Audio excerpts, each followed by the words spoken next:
In house تبدیلی کی سراج الحق صاحب بات کرتے ہیں کہ وہ ممکن ہے, نمبرز پورے ہیں اپوزیشن کے پاس. دیکھیے ان ہاؤس تبدیلی کا جو نظام ہے پاکستان میں اس کے تحت اب ان ہاؤس تبدیلی نہیں کر سکتے, یہ بنیادی بات ہے, اس بات کو سمجھنے کی ضرورت ہے. اچھا, یہ اب ایسا موقع رہا کہ پیرول پر رہا تھے حمزہ شہباز اور شہباز شریف صاحب بھی, بڑی ملاقاتیں بھی ہوئیں, پرویز الہی صاحب بھی آئے, سراج الحق بھی آئے, وہ صرف تعزیت کی ملاقات تھیں, آپ بھی موجود ہوں گے وہاں پر, یا پھر کوئی اور سیاسی بات بھی ہوئی, تھوڑا سا گلے شکوے بھی دور ہوئے؟ نہیں, صرف تعزیت کی بات تھی, وہ سیاسی بات تو ہو نہیں سکتی. میں عدم اعتماد ایک اور بات کہتا ہوں, اس پورے اسمبلی میں شاید میں واحد آدمی ہوں, ایک آدھ اور ہوں جنہوں نے عدم اعتماد میں حصہ لیا ہے وزیر اعظم کے خلاف 1989 میں, تو وہ ایک ناممکن کام ہے. آپ پورے ہاؤس کے ممبر بھی آپ کے ساتھ ہو جائیں نا, اور حکومت اقتدار میں ہو صوبائی اور قومی, آپ عدم اعتماد نہیں کر سکتے. اچھا, کیونکہ عدم اعتماد میں اپوزیشن کو جو تحریک موو کرتے ہیں ان کو اکثریت ہاؤس میں لا کر دکھانی پڑتی ہے. تو حکومت اٹھا لے گی, نیب 20 آدمی پکڑ لے جائے گا, ایف آئی اے پکڑ کے لے جائے گی, پولیس پکڑ کے لے جائے گی, وہ نہیں آئیں گے, تحریک ناکام ہو جائے گی. یہی ہمارے ساتھ 1989 میں ہوا تھا. ہم نے جب شروع کیا تو 124 لوگ تھے, 119 پہ اکثریت تھی, ہم صرف 114 پروڈیوس کر پائے, 10 لوگوں کو پولیس اٹھا کر لے گئی. یہ مشکلات ہیں. جب نون لیگ بھی ہمیشہ سے کہتے ہیں, مریم نواز صاحبہ بھی کہتی ہے, میاں نواز شریف کا بھی موقف ہے کہ نون لیگ جمہوری جماعت ہے, جمہوریت کے تسلسل پر یقین رکھتے ہیں, پیپلز پارٹی کا بھی یہی موقف ہے. لیکن جب آپ بات کرتے ہیں کہ اس حکومت کو گھر جانا چاہیے, تو وہ موقف کہیں ڈفر نہیں کر جاتا کہ ایک جمہوریت کا تسلسل ہے, یہ آئینی حکومت ہے, پھر اسے نہیں جانا چاہیے؟ نہیں, گھر جانا اس لیے چاہیے کہ حکومت غیر نمائندہ ہے. حکومت ایک متنازع الیکشن کی صورت میں آئی تھی, حکومت متنازع ہے, حکومت ناکام ہو چکی ہے. اب ملک کے لیے ضروری ہے کہ ہم ایک نیا سٹارٹ لیں. آج ایک نیا سوشل کانٹریکٹ ضروری ہے, اور وہ سوشل کانٹریکٹ آئین پہ واپس جانا ہے. آئین میں جو تبدیلی کوئی سمجھتا ہے وہ تبدیلی کر لیں, اس کے بعد آئین کے مطابق ملک چلائیں. اسحاق ڈار صاحب کا انٹرویو ویسے تو ان پہ بین ہے, بٹ وہ اردو ڈب کر کے بھی چلایا گیا. اس ٹائم پیمرا کی پابندیاں بھی ہوا میں اڑا دی گئیں. جو کچھ ہوا, اس خبریں آ رہی ہیں کہ مریم نواز صاحبہ اس پر کافی غصے میں ہیں کہ جتنی آپ کی محنت تھی پی ڈی ایم کی کری کرائی, وہ ایک انٹرویو نے اس پہ پانی پھیر دیا ہے. یہ بڑی عجیب سی بات ہے. انٹرویو ڈار صاحب کی ذاتی رائے ہے, وہ پارٹی کو ریپرزینٹ نہیں کر رہے تھے, ایز اے پرسن وہ وہاں پر موجود تھے. انٹرویو دینا ان کا حق ہے, جو بات انہوں نے کہی ہے اس پہ کچھ کرٹیسائز بھی کیا جا سکتا ہے, اس کو ایکسیپٹ بھی کیا جا سکتا ہے. مختلف لوگ مختلف رائے رکھتے ہیں, تو میں تو جو انہوں نے باتیں کی ہیں میں ان سب باتوں سے اتفاق کرتا ہوں. ڈار صاحب کو زیادہ میرے نظر ایکسپلین کرنا چاہیے تھا اپنے احساسوں کے بارے میں, وہ انہوں نے نہیں کیا. انہوں نے یہ پسند کیا کہ میں نہ کروں, ورنہ جو انہوں نے الیکشن کمیشن کو دیے ہیں, جو ان کا ٹیکس کا ریکارڈ ہے, وہ سب کے پاس موجود ہے. ہم یہ بھول جاتے ہیں کہ ڈار صاحب تقریباً 12 سال اس ملک سے باہر رہے, 12 سال, اور وہاں پر جو اوورسیز پاکستانی ہوتا ہے اس کے اوپر کوئی قدغن نہیں ہوتی, اس کو ٹیکس نہیں دینا پڑتا, اس کو ٹیکس ریکارڈ نہیں دینے پڑتے. تو وہ ان کے پاس وہ موجود ہیں, جو بھی ان کی رقم ہے, جو ان کے اثاثے ہیں, ان کی اولاد کے پاس ہوں گے. اسحاق ڈار صاحب میرے خیال ہے پچھلے 50 سال سے پروفیشنل چارٹرڈ اکاؤنٹنٹ ہیں, اور پاکستان کے اچھے اکاؤنٹنٹ میں ان کی فرم تھی, وہ چھوڑ کر سیاست میں آئی.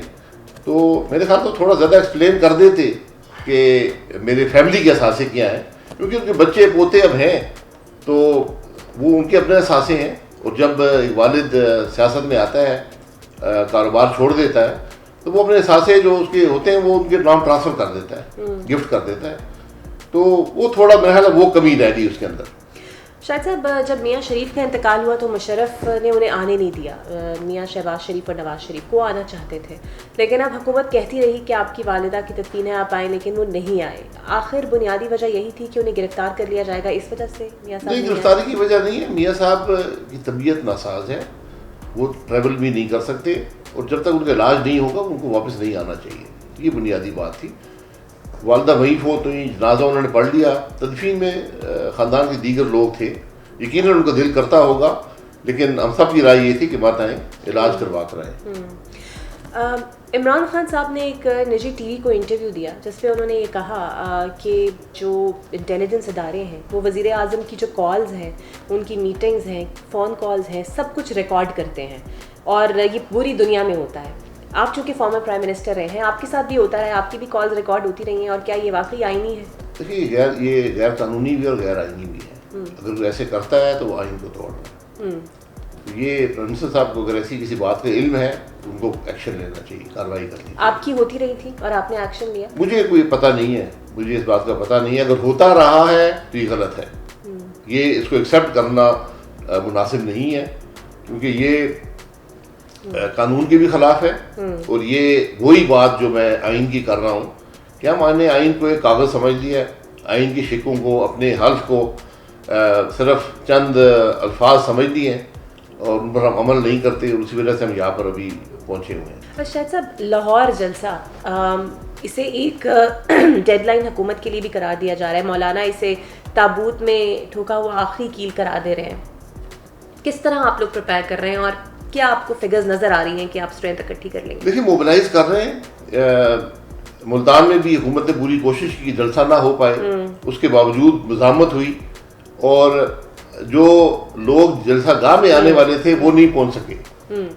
اس کے باوجود جہاں پر جلسہ ہوا وہاں پر ایک انپریسیڈنٹڈ تعداد تھی لوگوں کی جو اپنے گھروں سے نکل کر آئے. وہ شاید وہ ایسے لوگوں کی اکثریت وہاں پر تھی جو شاید جلسے میں نہیں جا رہے تھے. اور آپ وہ جگہ دیکھ لیں, میں تو وہ جگہ دیکھی ہوئی ہے جو گھنٹہ گھر ہے, وہ بہت بڑی جگہ ہے. میں خود حیران ہو گیا کہ وہاں پر اتنی بڑی تعداد میں لوگ کہاں سے آئے, کیسے پہنچے, کیونکہ 6-8 کلومیٹر پہ روڈز بند کی ہوئی تھی.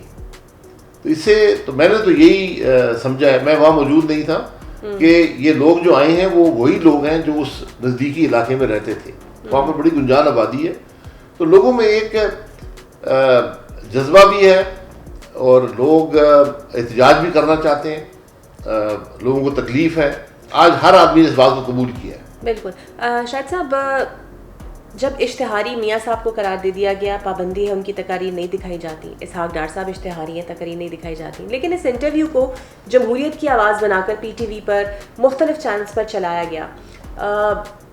حکومت کا اپنے مفاد کے لیے یہ کرنا کتنا نقصان دہ ہے؟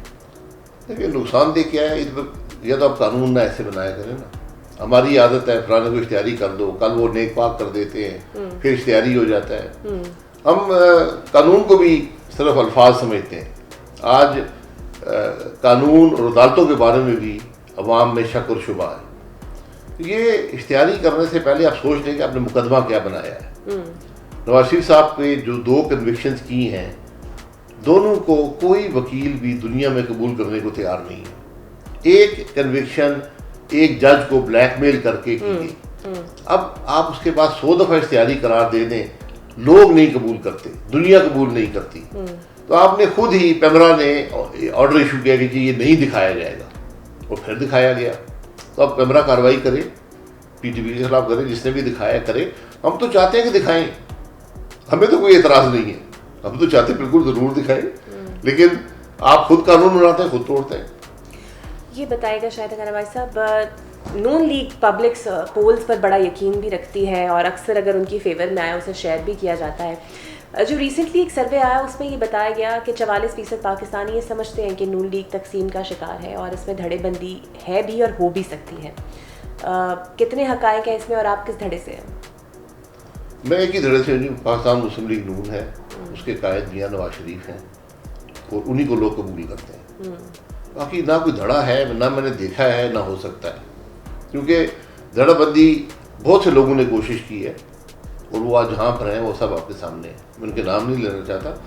دھڑا بندی سیاست میں ہو نہیں سکتی, کیونکہ سیاست میں ایک قدرت کی طرف سے عوام ایک شخص کو قبول کرتے ہیں, وہ سمجھتے ہیں کہ یہ ہمارے مشکلات میں کمی لا سکتا ہے, یہ ملک کو ترقی دے سکتا ہے. تو یہ بہت سی خواہش رہتی ہے کہ مسلم میں دھڑا بندی ہو جائے, لیکن ایسے ہوتا نہیں ہے, ایسے ممکن نہیں ہے. جو بیانیہ میاں صاحب نے اختیار کیا اس دن جلسے کے اندر, اور بڑے ووکل ہو کے, بڑے بولڈ طریقے سے, شاید ہی پاکستان کی ہسٹری میں کسی بھی لیڈر نے وہ طریقہ استعمال کیا ہو یا ڈائریکٹلی نام لے کر کسی کو کہا ہو. آپ بھی ان کے بیانیے سے متفق ہیں؟ جی بالکل, سارا پاکستان بیانیے سے متفق ہے. بیانیہ وہی ہے کہ ملک کو آئین کے مطابق چلائیں. ہم اس سے پہلے ذمہ داری اسٹیبلشمنٹ کو دیتے رہے. انہوں نے 2018 کی الیکشن افراد پہ ڈال دی. انہوں نے افراد کا نام لے کر کہا کہ جناب آپ لوگ ذمہ دار تھے, آپ لوگ اقتدار میں تھے, اب آپ بتائیں کہ آپ نے یہ کیوں کیا, اب ذمہ داری آپ کی ہے. بیانیہ جو ہے وہ آئین کا ہے. بیانیہ یہ ہے, ایک نقطہ ہے, ملک آئین کے مطابق چلے, کوئی اور طریقہ نہیں ہے. کسی کو اوپر نہ لایا جائے, نیچے نہ لایا جائے. جی آئین کے مطابق چلا ہے نا, تو سب ختم ہو جائے گا. جب ہم یہ کریں کہ ووٹ عوام کسی اور کو دیں, الیکٹ کوئی اور ہو جائے, تو یہ آئین سے انحراف ہو گیا نا. پھر آپ نے جو عوام دھاندلی ہوئی, اور آپ نے کہا بھی کہ گلگت بلتستان میں دھاندلی ہوئی, اس کے لیے اب آپ کچھ کریں گے, کوئی آئینی اقدام اٹھائیں گے؟ یہاں کس کے پاس کریں گے اور کیا کریں گے؟ ہم نے الیکشن کمیشن کی حالت دیکھ لی ہے, ہم نے عدالتوں کی حالت دیکھ لی ہے, تو بس یہ عوام کے سپرد کر دیتے ہیں, یہ عوام کو عدالت میں ڈال دیتے ہیں. اور پھر بات وہی ہے کہ کسی نہ کسی دن ان سب چیزوں کے جواب دینے پڑیں گے کہ یہ کون کر رہا ہے, کیوں کر رہا ہے. کیونکہ جو کچھ ہم نے کیا اب تو ناکام ہو گئے, ملک نے ترقی نہیں کی. تو اب یہ ساری مشکلات ہیں, ان سے جتنی جلدی ہم یہ سمجھ لیں کہ ملک اس طرح نہیں چلتا تو بہتر ہوگا پاکستان کے لیے. Sir, coming to your own personality, آپ باہر ہی پڑھے اور کافی عرصہ اپنی زندگی کا آپ نے باہر ہی گزارا. جب آپ کی تعلیم ساری باہر تھی تو پھر آپ واپس آ کر آپ نے کیوں سوچا کہ آپ نے پاکستانی سیاست جوائن کرنی؟ کیونکہ اکثر پاکستانی جو باہر پڑھتے ہیں وہ واپس پاکستان آ کر سیاست تو اسپیسیفکلی جوائن نہیں کرتے. جی وہ ایک لمبی کہانی ہے. بہرحال میں 75 میں ملک سے باہر گیا. میری عمر تقریباً 16 سال تھی اس وقت, پڑھنے کے لیے. یہاں سے میں نے FSC کیا اور تقریباً 7 سال میں باہر رہا. اس میں بیچلرز کی ڈگری کی 4 سال کی, 2 سال کی ماسٹرز کی انجینئرنگ میں, اور 3 سال وہاں پر کام بھی ساتھ ساتھ کیا. اور اس کے بعد میں آیا, میں نے لاہور میں بھی کام شروع کیا, سعودی عرب میں بھی, تو 6-7 سال وہاں کام کرتا رہا. میرے والد صاحب جو ایک ایئر فورس کے آفیسر تھے, پھر وہ کاروبار میں چلے گئے, تو انہوں نے 84 میں سیاست جوائن کرنے کا فیصلہ کیا. اچانک, ہمارا کوئی سیاسی بیک گراؤنڈ نہیں ہے, نہ سیاسی گھرانہ ہے. تو وہ کامیاب ہو گئے قومی اسمبلی کے الیکشن میں, اور وزیر بھی بنے, 2 سال وزیر بھی رہے. پھر ان کے اختلاف ہوئے جنیجو صاحب سے, وہ انہوں نے پھر چھوڑ دیا. پھر ان کی وفات ہو گئی اوجڑی کیمپ کے حادثے میں. تو میں تقریباً 13 سال یعنی ملک میں آتا جاتا تھا, لیکن یہاں رہائش پذیر نہیں تھا. تو واپس آیا تو میرے بھائی بھی زخمی ہوئے اس حادثے میں. تو لوگوں کا اصرار تھا کہ آپ الیکشن لڑیں. تو میں نے کافی ان کو کہا کہ نہیں, میرے لیے ممکن نہیں ہے, کیونکہ میں گھر میں صرف ایک شخص ہوں. انہوں نے کہا کہ نہیں جی آپ ہی الیکشن لڑیں گے. تو بس وہ دن اور آج کا دن, یہ 32 سال ہو گئے. لیکن آپ کو 26 سال وزارت لینے میں کیوں لگے؟ آپ 26 سال تقریباً MNA رہے. جی میں 88 میں MNA بنا تھا, اور اس کے بعد میں 2008 میں 6 ہفتے کے لیے وزیر بنا, اور 2013 میں وزیر بنا مستقل طور پر. تو یہ پارٹی کا فیصلہ ہوتا ہے. میری اپنی ذاتی کی بھی خواہش نہیں تھی, میں نے کبھی عہدوں کی خواہش نہیں کی. یہ عجیب سا اتفاق ہے, ورنہ سیاست میں عہدوں کی خواہش ہوتی ہے, اور میرے اس میں کوئی ذاتی ایسی بات نہیں ہے. لیکن میں نے ہمیشہ یہ سمجھا ہے کہ جب تک آپ تجربہ حاصل نہ کر لیں تو ان عہدوں پر جانے کا فائدہ کوئی نہیں ہے. تو میں پورے پولیٹیکل سسٹم سے آیا. میں کمیٹی کا ممبر تھا, کمیٹی کا چیئرمین بنا, پھر میں ایڈوائزر بنا ٹو پرائم منسٹر, مجھے PI کا چیئرمین بنایا گیا. اس کے بعد 2008 میں ایک کولیشن گورنمنٹ جس میں منسٹر آف کامرس تھا, اور پھر 2013 میں منسٹر پیٹرولیم. جب میں اس وزارت میں آیا تو میرے لیے کام کرنا مشکل نہیں تھا. یہ بہت سے لوگوں کی خواہش ہوتی ہے. میں نے بہت سے جو نئے لوگ آتے ہیں کہتا ہوں کہ ذرا تجربہ حاصل کریں, کیونکہ جو آج کی سیاست ہے یہ ماضی کی سیاست سے بڑی فرق ہے.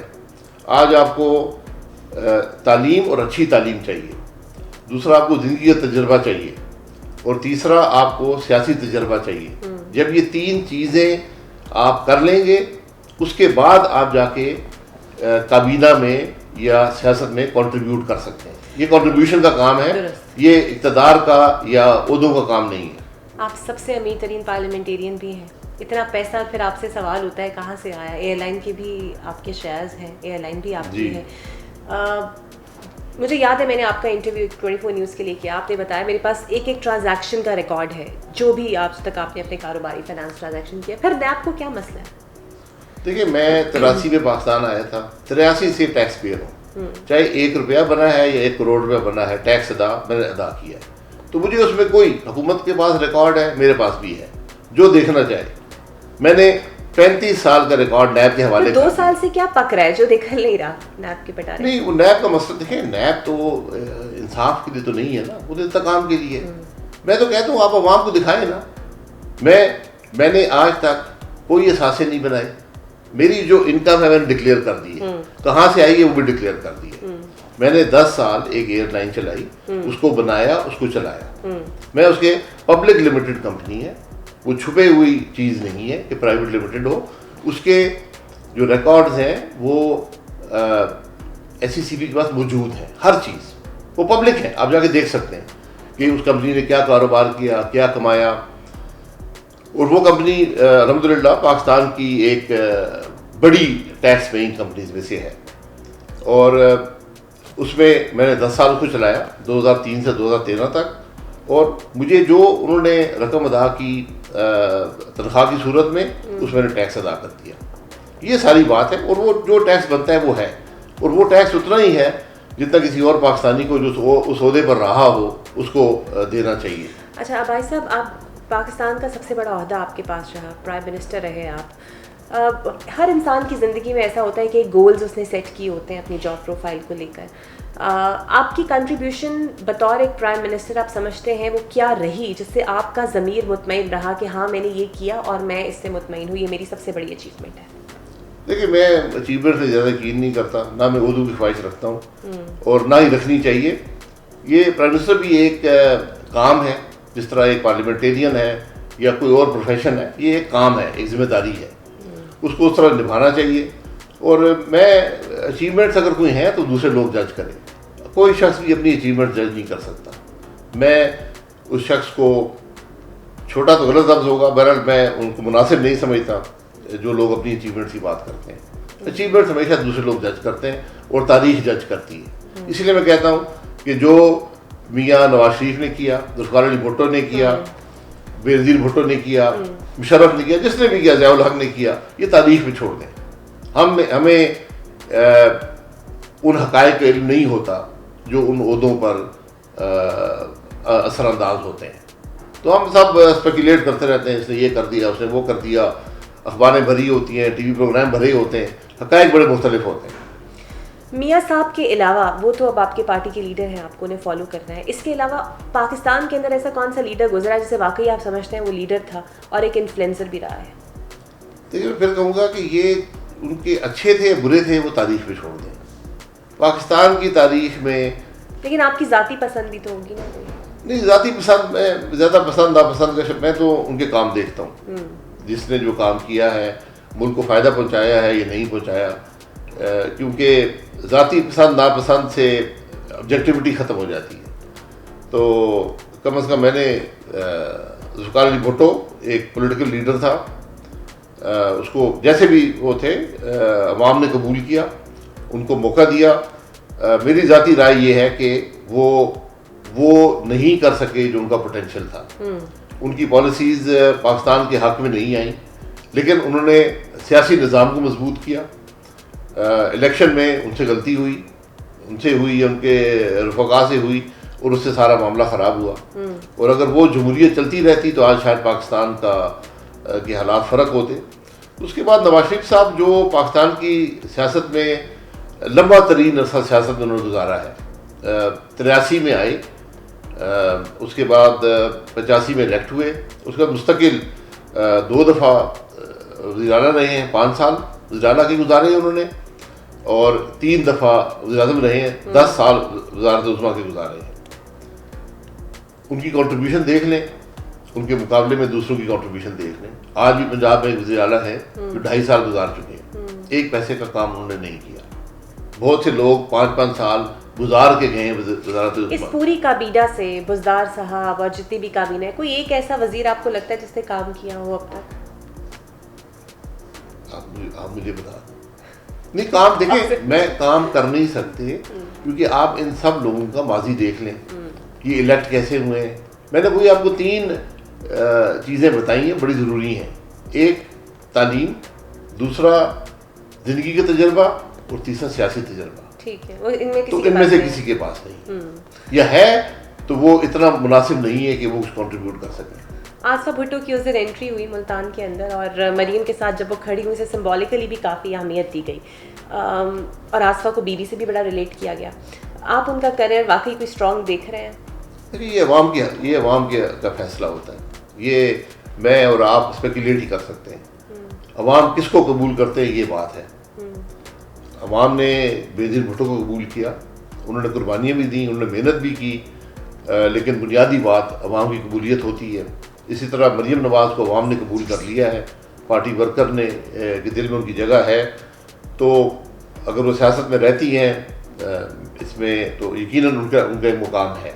اس طرح آصفہ بھٹو کو اب دیکھنا پڑے گا، کہ پہلی دفعہ آئی ہیں، بلاول بھٹو بھی موجود ہیں، تو دونوں لیڈر بھی ہو سکتے ہیں، اس میں کوئی دو رائے نہیں ہے. لیکن بات وہی ہے کہ عوام کے دل میں کس کی جگہ بنتی ہے. بھائی صاحب اپنے حلقے سے کنیکٹڈ رہتے ہیں، آج بھی کنیکٹ رہتے ہیں اپنے لوگوں کے مسائل کے نہیں، بہت مشکل ہے. میں کوشش کرتا ہوں. میرا حلقہ مری اور کوٹا سے ہے. مری یہ کافی بڑا حصہ ہے، پہاڑی علاقہ ہے پنڈی ضلع کا. اس میں وہاں سے الیکٹ نہیں ہو پایا، جو بھی وجوہات تھیں، بہرحال وہ میں نے کبھی ان چیزوں پر مڑ کر نہیں دیکھا. اب میں لاہور سے الیکٹ ہوا ہوں، اندرون شہر سے. یہاں جاتا رہتا ہوں، جو مل سکتا ہوں لوگوں سے.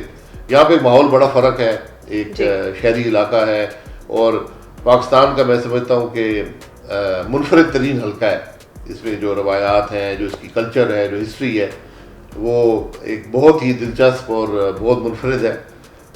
جو مری کا علاقہ ہے، پہاڑی علاقہ ہے، دور دراز علاقہ ہے، تو وہاں لوگوں کا طریقہ، روایات سیاست کی اور ہیں. تو میں جاتا ہوں سیاست میں. شادیاں، جنازے، یہ چیزیں بڑی اہم ہوتی ہیں، اس میں حصہ لینا پڑتا ہے. اخلاقی ضرورت بھی ہوتی ہے اور سیاسی طور پر بھی لازمی ہوتا ہے. اس کے علاوہ میں نے ہمیشہ کوشش کی ہے کہ ایک سیاست کو بجائے ایک سیاسی رشتے کے ایک ذاتی رشتے پہ رکھا جائے. تو اس میں جو کامیابی ہوئی ہے، اور اسی طرح سیاست کی ہے. 9 الیکشن میں لڑے ہیں، نہ کبھی اسلحہ رکھا ہے، نہ کبھی گارڈ رکھے ہیں. ایک گاڑی میں پورا الیکشن لڑتا ہوں. اور الحمدللہ کہ سیاسی روایات جو ہمارے اس علاقے کی ہیں، شاید پاکستان میں کوئی اور ایسی جگہ نہیں ہے. 2 الیکشن ایسے بھی تھے جہاں پر میں نے اور میرے مخالف جو تھے، ہم نے اکٹھے بیٹھ کر الیکشن کا رزلٹ سنا. اور جب رزلٹ آ گیا، ہم نے ہاتھ میں لایا اور ہم وہاں سے علیحدہ ہوئے. میں نے کہیں پڑھا تھا کہ آپ نے یہ کہا کہ جیل میں بدترین سلوک روا بھی رکھا گیا اور بلو دا بیلٹ ٹریٹمنٹ بھی روا رکھا گیا. مریم نواز کو چوہوں والا کھانا بھی دیا گیا. آپ کے ساتھ ایسا کیا کیا گیا جو آپ کو لگتا ہے کہ حکومت کے ہتھ کنڈے جو انتہائی گھٹیا تھے؟ دیکھیے، یہ جو جیل میں ہوتا ہے جیل میں رہنے دیں، اس میں کوئی ایسی بات نہیں ہے. جیل میں جو سلوک ہوتا ہے وہ سلوک کرنے والوں کی ذہنی کیفیت کی ریفلیکشن ہوتی ہے. وہ انسان ہر چیز برداشت کر لیتا ہے، کوئی فرق نہیں پڑتا. ہم نے پہلے مشرف کا بھی جیل 2 سال میں نے کاٹا، یہ بھی کاٹ لیا.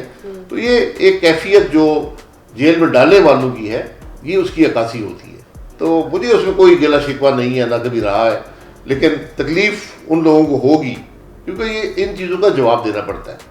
جو اقتدار ہوتا ہے یہ اتنا آسان نہیں ہوتا، اس میں کسی نہ کسی دن آپ کو ان چیزوں کا جواب دینا پڑتا ہے.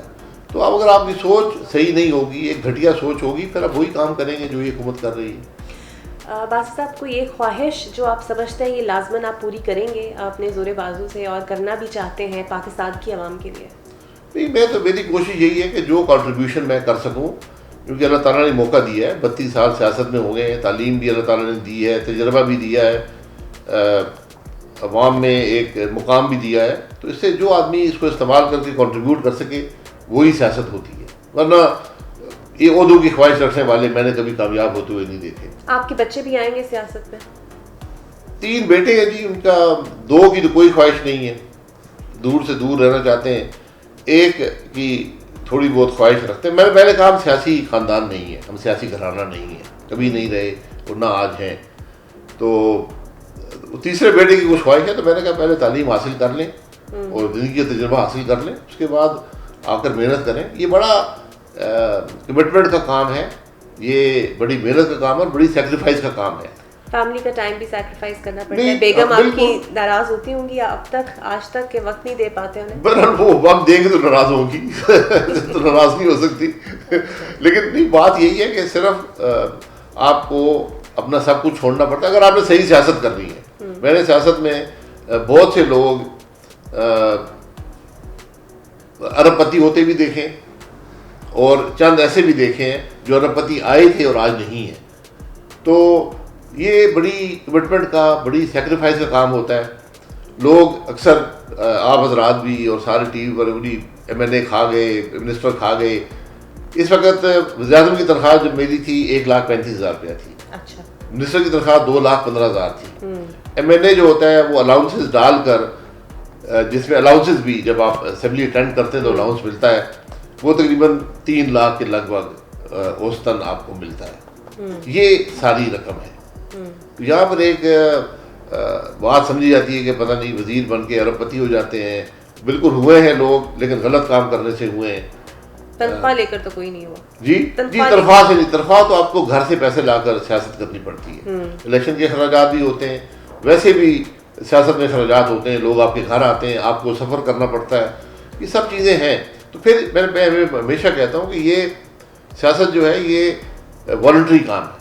آپ خود فیصلہ کرتے ہیں میں نے سیاست کرنی ہے, کسی نے آپ کو زبردستی یہ کام نہیں کروایا ہوتا. تو اس میں آپ خود اگر سمجھتے ہیں کہ میں نے سیاست کرنی ہے تو میرے جو تیسرے بیٹے ہیں ان کا سوچ لیں, ان کو یقیناً ایک پلیٹ فارم مل جائے گا سیاست میں آنے. ایک آخری سوال, پیمرا ایک لسٹ PTI نے جاری کی ہے اسحاق ڈار صاحب کے انٹرویو کے بعد. ایک A لسٹ ہے, ایک B لسٹ ہے, جس میں ایک ان کے فیوریٹ صحافی ہیں جنہیں وہ کہتے ہیں جو ان کا موقف پیش کرتے ہیں, اور ایک انہیں لفافہ صحافی کہا جاتا ہے. اس طرح صحافیوں کو ڈسنٹیگریٹ کرنا, سیپریٹ لسٹوں میں ڈیوائڈ کرنا, یہ کیا امیج دے گا؟ یہ دیکھیں میں یہ کہہ رہا ہوں, یہ بڑی گھٹیا سوچ کے پاس یہ بات ہے. جب آپ اقتدار میں ہوں, جب آپ سیاست میں ہوں, تو بڑا دل کو وسعت دینی پڑتی ہے, ذہن کو اس سے زیادہ وسعت دینی پڑتی ہے. وہ چیزیں آج نہیں ہیں, یہ قدریں ختم ہو گئی ہیں. ہم جو ہم پہ تنقید کرتے ہیں وہ برا ہو جاتا ہے, اور یہ ہم سب میں ہے. اس PTI کی جماعت میں کچھ زیادہ ہی ہے.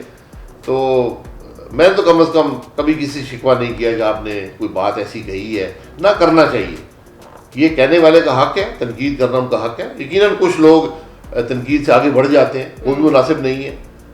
لیکن یہ A لسٹیں اور B لسٹیں شامل کرنا, پھر میں تو اس کو عجیب سی بات سمجھتا ہوں. بہرحال ارباب اقتدار جو مرضی کرنا چاہیں.